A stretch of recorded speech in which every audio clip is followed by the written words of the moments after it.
Hello, everybody. Welcome to my channel. My name is Roberta Robbins, and today I want to talk about journeying.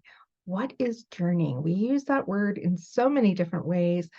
What I want to talk about is shamanic journeying and other styles of journeys that we use to connect with our guides, to travel to other places, to other realms, worlds, to connect with our higher self. So many different ways. And my main go-to for myself is shamanic journeying, though I use journeying in different other styles and guide people more easily through more of a general guided soul travel journey.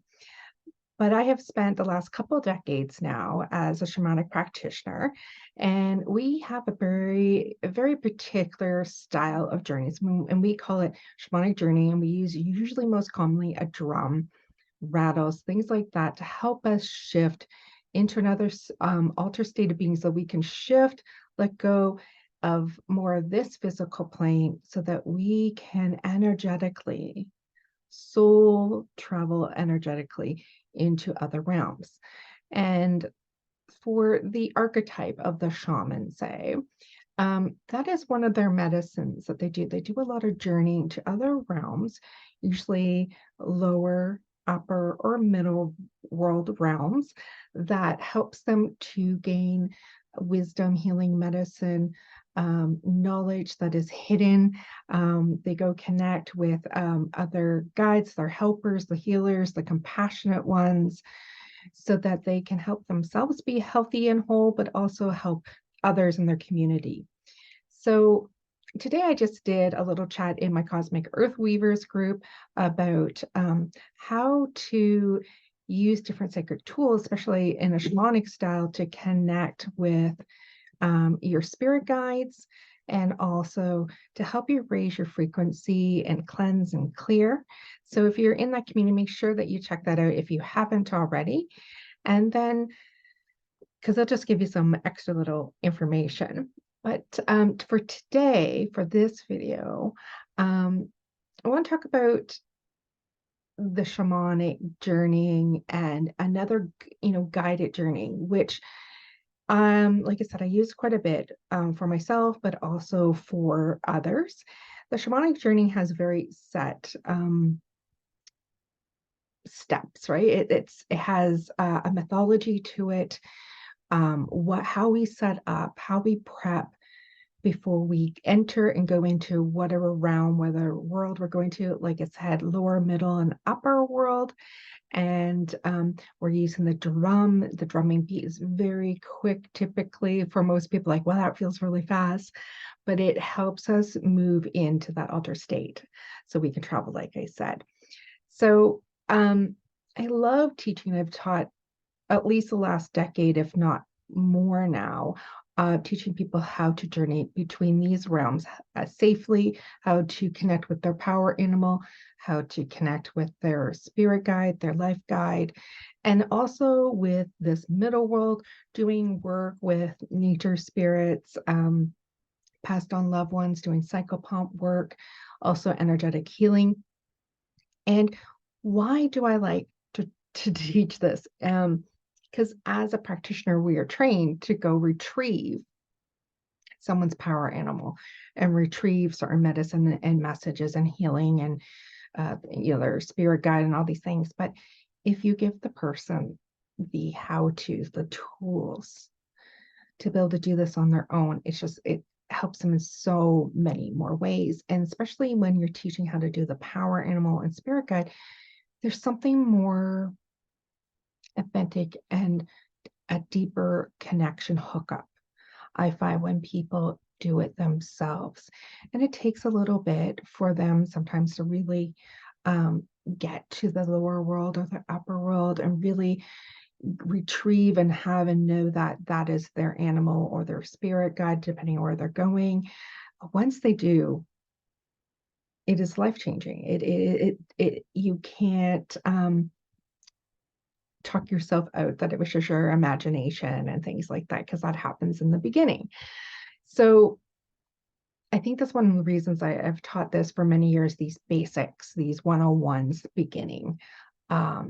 as a self-healing tool, and also how to deepen your own connection and trust and intuition with the divine of your own personal healthy helpers.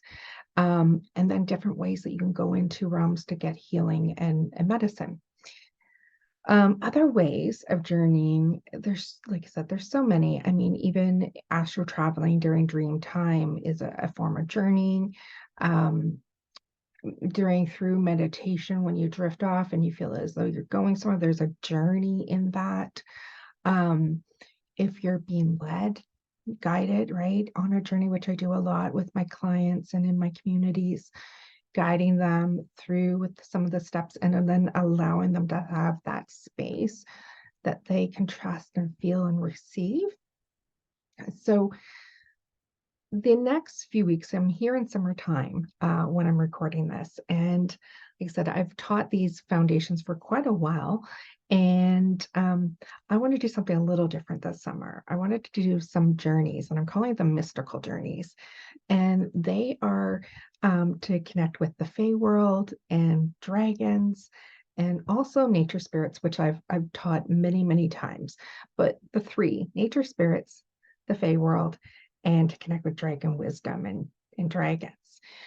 Why these three worlds, say realms?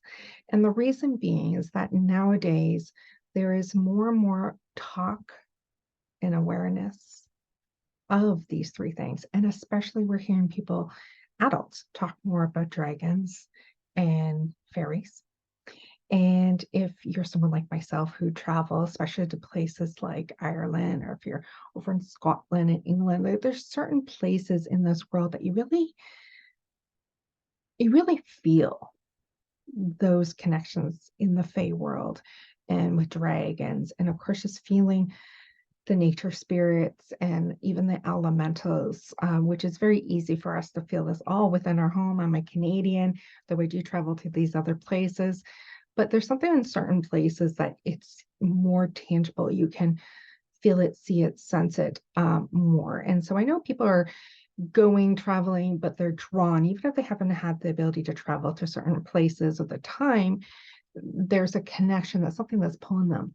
And when it comes to dragons, the last few years, I have noticed an awakening of people talking about dragons and the medicine and the feeling things and seeing things in the land. And also, like I said, with the fays, the fairies, there's, people are building fairy things and they're working with, their children to do this. And there's fairy woods and fairy gardens, but there's some kind of awareness coming up and through.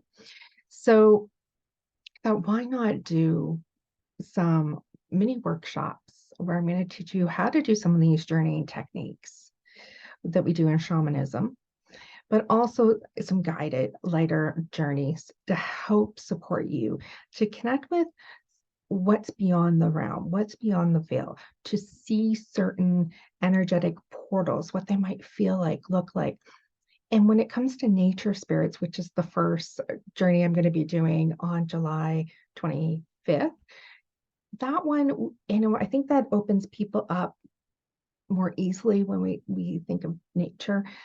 And who doesn't want to understand plants more, right? How to work with flower essence, herbs, trees, natural medicines. And so when you learn how to journey, you can go more deeply to connect with the plant itself, to communicate, to receive how they are of medicine and benefit for you at this time, how to care, how to prep, messages. There's just so much there. And we're going to be doing not only, working with that with